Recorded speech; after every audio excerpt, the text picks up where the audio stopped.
tátu v klidu vychladnout. Ono se to vsákne a zítra bude klid. A tohle to snad máknem a zase jako dřív si budem žít. Zas žít.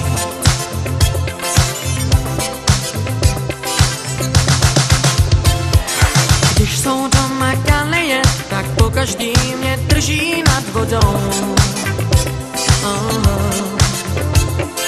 Představa, až skončí to, až normálně zas rozjedu svou show.